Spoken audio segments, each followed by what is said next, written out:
You guys are really funny. I don't know if you know this.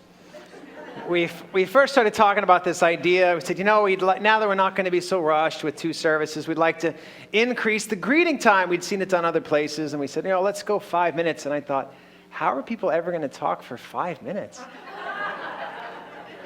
You guys just go and go and go. It's pretty amazing. We need to reset your chatological clock now. It's like 7 minutes, 8 minutes. It's good though. It's good. You guys are a friendly bunch. I like it. Do you like the new layout here? Please say yes. Good. It kind of feels like an airplane, doesn't it? Hear me out on this. It's like you're on a wide body, like 747. So if you got an aisle, you're really happy, right? Because you got the leg room. If you got a window, windows are all right. But if you get sleepy, you've got something for your head, which is nice. If you're in the middle, don't you really wish you'd have bought your ticket sooner? Right? And now you know. And of course, if you're in the middle, you have a very difficult decision to make because you're thinking, if I get up and get coffee, 150 people are going to look at me and once I walk and they're all thinking 2 things as you crawl over and walk all. They're thinking, I can't believe they would get up like that. How could they do that? And the other thing they're thinking is, I'm really thirsty. So it's like this inner tension, right, that happens. Well, we're really glad you're here. Congratulations on remembering 11:30 service. It's very cool that you're here, and we're excited about this. We're continuing in our series called Chapter 2, where we're talking about the 5 practices, the 5 life habits of a follower of Christ, of a disciple of Christ. So we're quizzing you every week on these 5 practices. Are you tired of the quiz yet? I promise we'll stop giving it to you when you all have it memorized. But that day, I found out in the first service, is not today. Now, you guys are definitely smarter and better looking than the first service, so there's a good chance that you've got this. All right, so what is the first life practice of a disciple? Know Jesus. Very good. Christianity isn't about living for the greater good. It's not about becoming the best version of yourself. It's about living for the person of Jesus Christ. And so we want to know Jesus. What's number 2? Love your spiritual family. That's right. That's why when we give you 5 minutes to talk, you would love to have 6, right? Because we're a spiritual family. We're brothers and sisters and, creepy uncles and crazy cousins. But we're all one kind of family together in Christ. What's number 3? Live a questionable life. Very good. That's the one we're going to talk about today. We started it last week, continued this morning. Number 4. All right. We haven't gotten to these yet, so it's all right that it's getting very quiet. Okay. Intentionally make disciples. It's about, understanding that your own growth is important and you're responsible for it, and also that you should help someone else with their growth in the same way that someone should be helping you with your growth. And what is number 5? Bless your neighbor. Bless is an acronym. We're going to get to that in a few weeks. All right, you guys are doing pretty good, but we have to do the quiz next week. So study this week.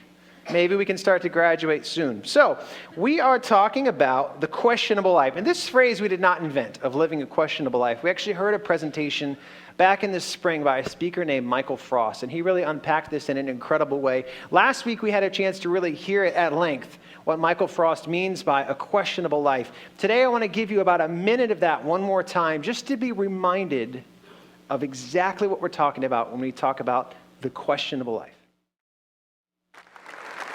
My friends, I am not going to force you to be a gifted evangelist if you're not. I'm not asking you to find an EvangeCube or a fake survey, or I don't want you to kind of dish up some drawings on a napkin if that's just not your box and dice. I'm not forcing, neither does Paul, if I could put it this way, average evangelistic believer into having to be a bold proclaimer. There are people uniquely gifted and qualified for that. Pray for them. But for the rest of us, here's what I want you to do. Live a life that evokes curiosity. Live a life that arouses questions. Live a life that is so freaking weird. People want, and that's a good use of the term freaking, don't you think? So freaking weird that your tattoo artist wants to know who you are. That your kids' friends' parents want your kids at the party. You can say, well, I'm not gifted like Hugh, and I'm not that kind of person. What kind of person is that? It's just the kind of person that lives a life so exquisitely differently to the rest of suburban America that people want to know, who the heck are you? So I think the key phrases we want to take away from this are so freaking weird and who the heck are you? Because that's exactly what he's talking about. If you're a guest today and you've never been with us before, please don't be scared that I'm telling you to be so freaking weird. Give me a few minutes to unpack it, okay? Because what we're talking about is living a life with distinction, a life of uniqueness. And so as we talk about this questionable life, I think we should acknowledge that there's a tension that immediately comes up. Because when you're living a questionable life, there are a number of things that you need to put on, things that become added to your life, attitudes, actions, thoughts, behaviors that are new. That previously when you weren't following Christ, these are new things that you take on. There are also other things, other attitudes and actions that you take off and you leave behind. And this tension is so important that we're going to really talk about it over the next 2 weeks. So today, we're going to talk about those things that need to be put on. We're going to talk about, how to show people grace and mercy, how to not be judgmental, how to really be caring and inclusive and loving. That's today, my week. Okay, next week, we're going to talk about what you need to stop, what you shouldn't do anymore, all those terrible things that you shouldn't. Robert's going to do that, okay? So that's all for next week. But today we're talking about, it's really this tension. And as we understand it, I think most of us know by now that the Christian world, the Christian subculture, isn't known for this tension. We're actually known for the things that you need to take off, kind of the naughty list. This is what the Christian world is known for today. People have always said, when you become a Christian, there's a list of things that you can't do anymore. You can't drink this, you can't do that if she's not your wife, you shouldn't go there, you shouldn't watch that, you shouldn't dance. This list and it changes over time. It's not even always the same. Like when I grew up, my particular Christian subculture, we weren't allowed to have premarital sex because it leads to dancing. Because dancing is so wrong, you should never do it. A few of you know what I'm talking about. The rest of you are totally confused. I'll try to bring you back in when I can, all right? Other times, even further back, it was further different. My grandfather's been a Christian probably 70 plus years. He told me that when he became a follower of Christ, way back when, he had to give up roller skating. Honest, that's what he told me. He couldn't go roller skating anymore because roller skating, you went down, it was in this rink that wasn't well lit, there were girls there, there was alcohol there, there was worldly music there, and he could no longer go there as a Christian. He was really bummed. That was on his naughty list, not allowed. This is kind of what we're known for. So Christianity has really an image problem. That is what they think of Christians. Some research tells us this. This is the opinions that current generations carry about Christians right now, today. First, they are skeptical of leaders, products, institutions. Anything that sort of seemed official, anything that's packaged, anything that's structured, very uncomfortable with it. They also do not trust things that seem too perfect, accepting that life comes with a shared messiness and off-the-wall experiences and people. They would like you guys. All right? Then, they do not like talking heads, that's me, but rather a try-and-see approach. So when you think about what Christianity is and then you put the lens of the culture in front of it, you realize there's already an image problem. People are uncomfortable with what they view as the Christian faith. Now, we can't just blame the cultural lens because we've also earned this image problem. We've had our demonstrations, we've had our marches, our boycotts, our campaigns, our candidates, we've had our TV preachers with the hair, then we have the TV preachers with financial scandals, then we have the TV preachers with sex scandals, and then the really good TV preachers can put all of those things together, the hair, the financial, and the sex, all in one package. And that's what we get to walk around with. And also, on top of that, Christianity is a really, really wide stream. There's a lot of people claiming to follow Christ. In fact, I read a headline this year It was on CNN, but a guy, he told everyone he's a Christian, he's a pastor, and his religion believes you need to handle snakes. Handle poisonous snakes to show your faith. You will never guess what happened to this guy when he picked up a dangerous and poisonous snake. Yeah, he died. That is what you call a stupid tax. He paid it. I mean, and this is what we say, oh yeah, I'm a Christian like him. Awesome. So we have this image problem. Now, I think it's fair to ask, do we care? We don't care about image, right? No one became a Christian because they wanted to look better. Do we care what the image of Christianity is in the world today? Is it really our problem? I didn't personally do any of these things. Do we care about this image problem? I believe that we do, because once people grow skeptical about Christians, they grow skeptical about Jesus. And they don't want to hear the message of the gospel anymore. Another research, it was from the Pew Research Center, they did a survey. It said 38% of people have a bad impression of present-day Christianity. 38%. Now, if we start to get deeper, 33% of young outsiders, that's their word, outsider, they just mean someone who say they're not a Christian. 33% of young outsiders said that Christianity represents a negative image with which they do not want to be associated. 17% indicate that he or she maintains very bad perceptions of the Christian faith. The result? 23% of young outsiders firmly perceive, this is a strong statement, they firmly perceive that Christianity offers them do offer hope for the future. I said that backwards. So only 23 view it positively at this point. That's amazing. 3 out of 4 people in our country today, this is the generations that are right now about 45 years old and younger, 3/4 of all of them believe that Christianity has no hope.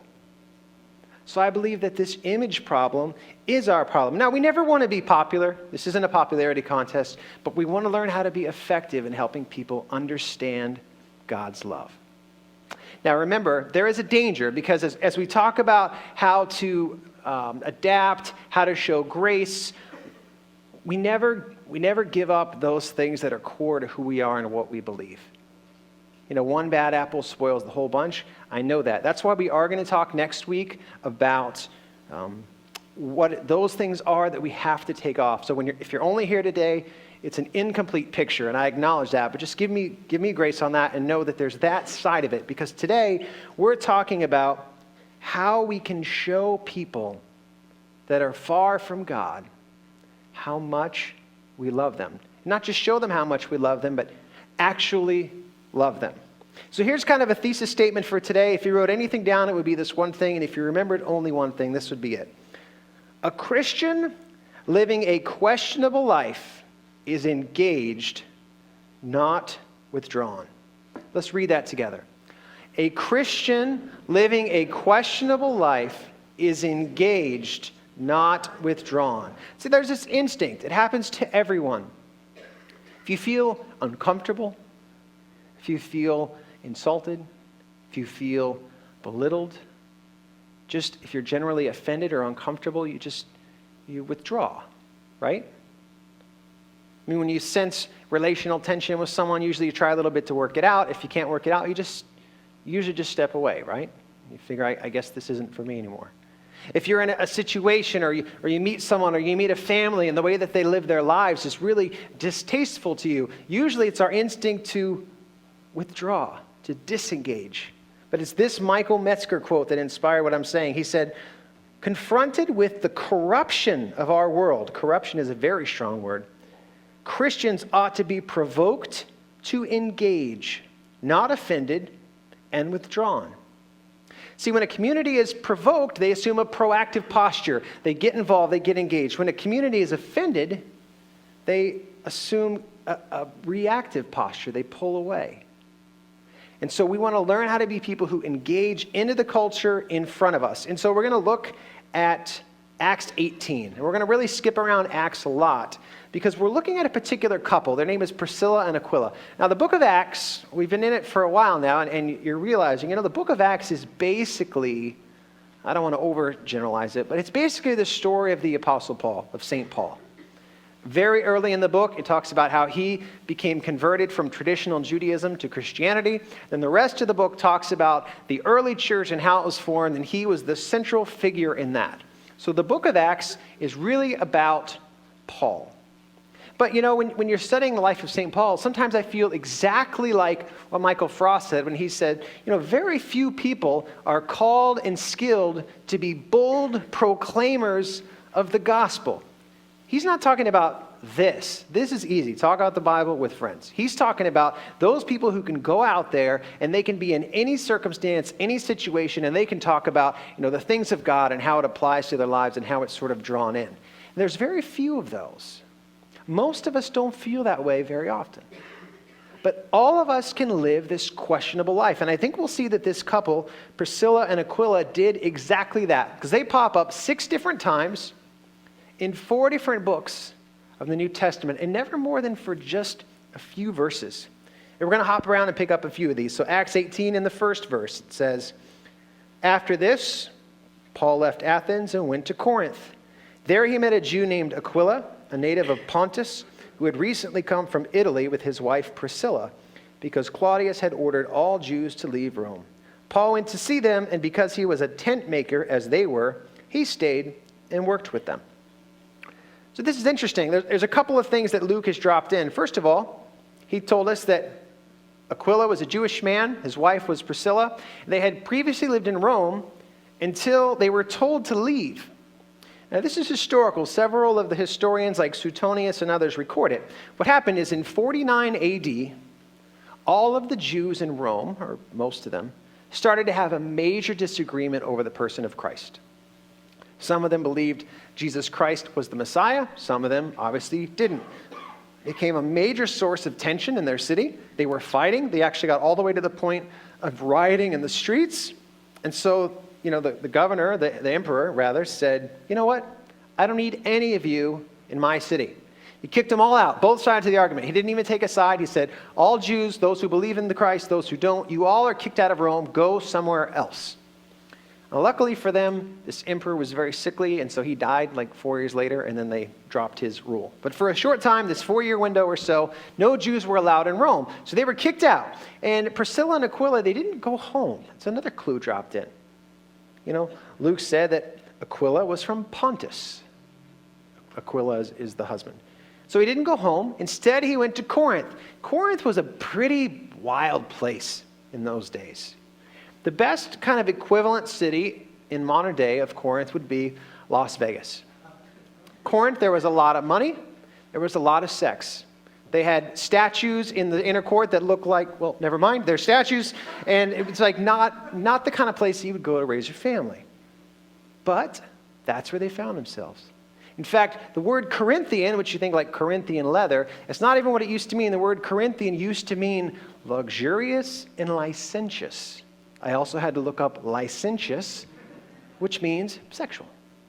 It's in the dictionary still to this day. So if you have a Corinthian leather couch, you can kind of figure out how those lines all cross, okay? I'll leave that up to you. So, Priscilla and Aquila were Christians. This is the city where they find themselves. We don't know why, so I don't want to make up a reason, but you cannot deny the fact that they didn't go home and they went to a city of people who were very far from God. There they were engaged in the ministry, so much so that Paul knew of them before he ever got there. He aligned himself with them. Scholars tell us that before Paul started his ministry in Corinth, there were probably 150 to 200 Christians total in a city of 200,000 people. That is a minority. They found each other, they went to work. That's all we know. A short time later, verse 18, it says, Paul stayed on in Corinth for some time. Then he left the brothers and sisters and sailed for Syria, accompanied by Priscilla and Aquila. So whatever happened between the three of them while they were living together doing ministry in Corinth, they all went together to Ephesus. Ephesus is another interesting place. They weren't known for the things that Corinth was. They were instead known for idol worship. There were temples there built to, famous false gods, and they talk about them at length in the Bible because Paul would go there and he would talk about, all this beautiful temple. You don't understand. You're not even worshiping the true God. And so it is an even bigger city that still wasn't even close to being God-fearing people. This is an idol-worshiping city, and that's where they went. And we know from other books that Paul didn't stay there too long, but they did. They remained, Priscilla and Aquila. Verse 24, they come up again. They're still in Ephesus. This is an interesting story. Meanwhile, a Jew named Apollos, a native of Alexandria, came to Ephesus. He was a learned man with a thorough knowledge of the Scriptures. That would mean the Old Testament in this case. He had been instructed in the way of the Lord, and he spoke with great fervor and taught about Jesus accurately, though he knew only the baptism of John. He began to speak boldly in the synagogue. When Priscilla and Aquila heard him, they invited him to their home and explained to him the way of God more adequately. This is very gentle language here. For, this man Apollos showed up. He was a gifted speaker. The Greek here is really using words of great craft and artistry, that he's a high-quality orator, but he didn't have quite the full message. He was close. He knew the Old Testament like the back of his hand, and he knew the teachings of John the Baptist, which, remember, John the Baptist, his message was basically, prepare the way of the Lord. The Messiah is about to come. So that was probably what he was preaching, and doing a great job at it. But Priscilla and Aquila were going, yeah, but there's just a little more. So what do? They pull him into their home. They explain it to him more thoroughly. They literally fill in the gaps, is what it says. And then we know from reading other books that Apollos went on to have effective and fruitful ministry. That's it. In 3 verses, they pull him into their home and they help him on his way. By the way, we also know they had a church in their home. Now, if you go to Romans, you don't have to turn there, but in Romans 16, Paul is writing to the people of Rome, right? Rome. Coffee's in the back. Paul says, greet Priscilla and Aquila, my co-workers in Christ. Wait, he's writing to Rome saying, greet Priscilla and Aquila. They're gone again. They've gone from Ephesus back to Rome. The emperor is dead, and they got to go back. So they are in their fourth city, one being repeated, still on the mission of Christ. You know what Paul says about them in Romans? He says, they risked their lives for me. Not only I, but all the churches of the Gentiles are grateful to them. Greet also the church that meets at their house. So they again have a church in their house back in Rome. They just keep popping up. Wherever God was moving, wherever the church was growing, they just sort of appeared. Priscilla and Aquila. By the way, it has nothing to do with what we're talking about, but for Luke to write about, and others, to write about Priscilla and Aquila, to write about them as a couple, to put the woman's name first. Also, Priscilla is like the colloquial way to say it. Her formal name would have been Prisca, so it's kind of like talking about Elizabeth, but saying Lizzie. All of these are clues of incredible respect shown to women and shown to this woman in particular. It was very uncommon of the era. Anyway, so Priscilla and Aquila, wherever God is working, they pop up there. They're engaged. They're active. It doesn't say once about a sermon they preached, but they clearly had a major role in shaping the growing and emerging church that would eventually span the entire Roman Empire, just through their involvement. I believe they were the prototypical questionable life. So how can we take this home with us? That's true. That's all theology. That's great. But how can we apply it? I was thinking a lot about this because I wanted to work on a list. Here's a bunch of things you could do to start to live this way, to be engaged and not. And so I thought, well, I could make a list for dads because I'm a dad. I can make a list for husbands. And then it's like I realized as I started to go through this call is going to be different and unique for every single person. Some of you are here today. You're not even sure you've bought into Jesus yet. That's totally cool. I'm super glad that you're here. All I would say to you is consider how the person of Christ and his message might enable you to understand how to live for the good of your community. Because I think if you're here, you're thinking about living for the good of your family and your community. Many of you follow Jesus already, and you're kind of learning how to go down that road, and you can think of people in your life. Now, I don't want to mention any specific issues or social problems or anything, because that'll derail what we're talking about. But you have people in your life that have habits, that have relationships, that have routines that are distasteful to God. They don't please him. And we have to learn how to show those people love, to show them engagement. See, it used to be when people heard the message of God, it was in Yankee Stadium, and an old guy would stand up there and talk, and everyone would have their life changed. It's not the world anymore. Now we want to go individually and specifically to the people we know and love and demonstrate to them God's love. So I don't want to give you really examples. I just want to talk about 4 shifts in our thinking. This is from Gabe Lyons in a book called Unchristian that some of you have already studied. These are 4 shifts to consider when we talk about how we can live this life. The first one we've kind of already talked about. It's engagement over condemnation. We have to consider every day how much we're going to engage with the culture and the world that surrounds us. So instead of choosing to condemn, which would be to withdraw, instead we choose to be engaged. When you see a problem, find out how you can be involved in it. You know, I find it so interesting that Priscilla and Aquila, they would have seen different problems everywhere they went. Rome, there was political upheaval between 2 different factions of Jewish people. Then they went to Sin City. Then they went to idol worship city. Then they went back to Rome again. They would have seen different problems in their culture everywhere they went. And I know that they found ways to engage with that culture, even when they did not agree with it. And remember, we're not saying change who you are. We're not saying change what you believe. We're saying find a way to be engaged and loving in those situations. Another way to shift your thinking would be to choose grace over judgment. When you know that somebody is not living the right way. Maybe it's who they live with. Maybe it's who they're in love with. You just know that they're not living God's way. How do you find a way to show them grace and not judgment? One of my favorite theologians is a guy named John Mayer. He plays the guitar. And on the Continuum album, the song Belief, it says this line: "Belief is a beautiful armor, but makes for the heaviest sword." Beautiful army, but makes for the heaviest sword. And so many people, that's how they experience the Christian faith. As weaponry, as wounding, as slashing. How can we find a way to show grace over that judgment? The Bible talks a lot about judgment. Just think of it this way.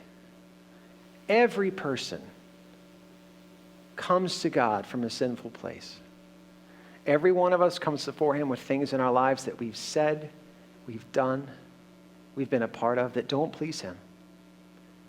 And so for those who understand how much they've been forgiven, then we learn to forgive others in the same ways. For those who start to understand the grace poured into our lives through the person and the sacrifice of Christ, then we understand more and more how to extend grace to others.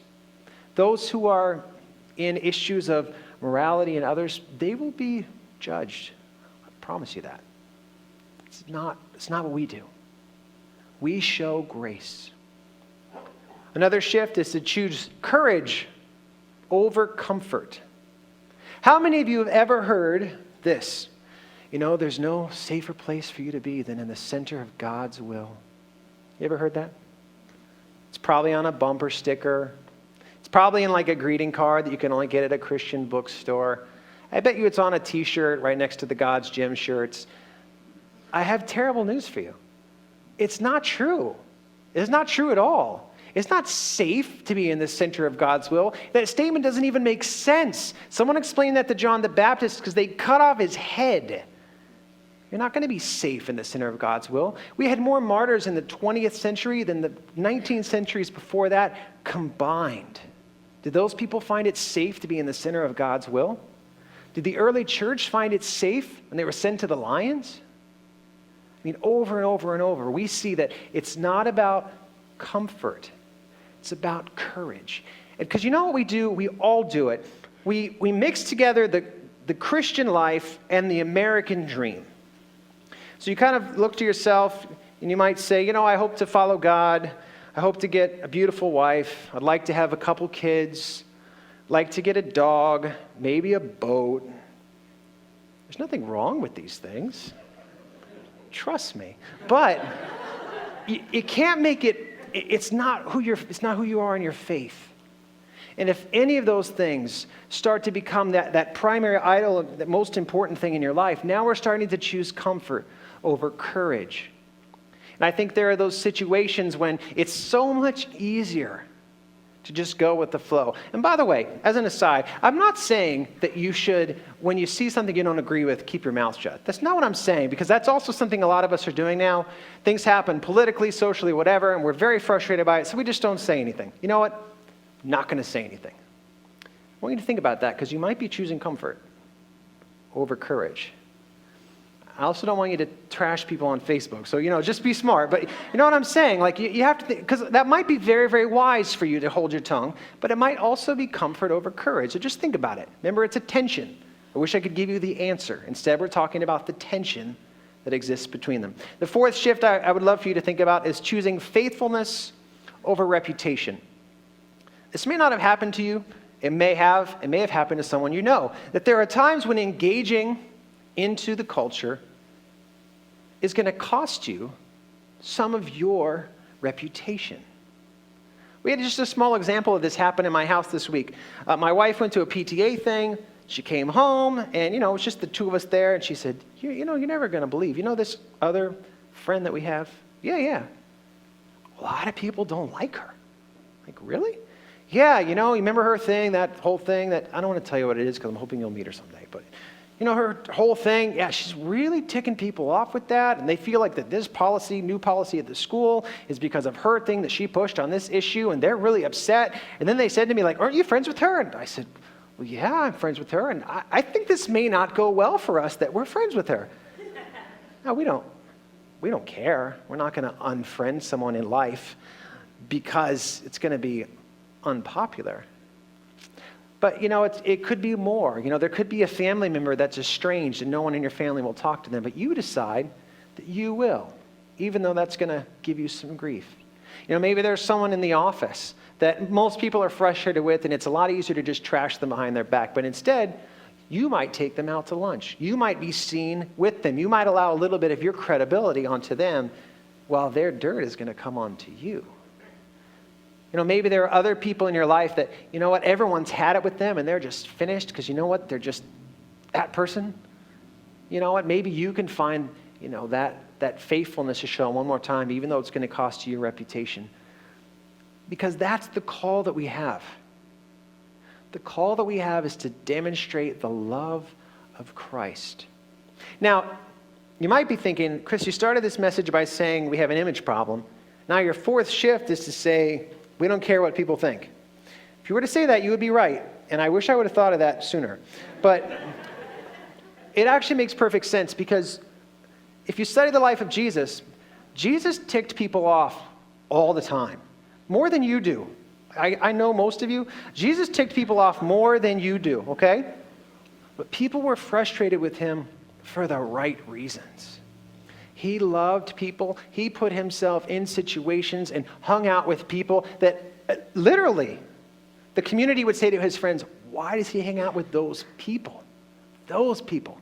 That's who Jesus was. And then people would get frustrated when Jesus talked about their hypocrisy. He would get frustrated when they talked about their attitude towards God. They got so frustrated with him that they killed him. So I'm not saying don't ruffle any feathers. What we're saying is keep the main thing. Show people God's love at every single opportunity that you can muster, and allow him to work through you. That's my hope for you. I hope that everyone you know will think that you have questionable character. Okay? I want them to think that you're freaking weird. And I want them to say, who the heck are you? Because then you'll say, you know what? I don't want to tell you who I am. I want to tell you who Jesus is. And then we're starting to show them the gospel. So can we pray about that? God, we love you here this afternoon. We're so thankful that anytime we meet, it's our stated purpose to draw closer to you. And so we sing and worship. We stand in silent contemplation and prayer. And we look to your word, because we know that in it you speak to us, you show us your wisdom, you show us your truth. And so would you take just this small sliver that you've given us today and allow it to grow in our hearts? Allow this seed to germinate and blossom, that we would learn how to be people who demonstrate the gospel to those who surround us. Teach us, allow us to grow in this, I pray. In Jesus' name, amen. Amen.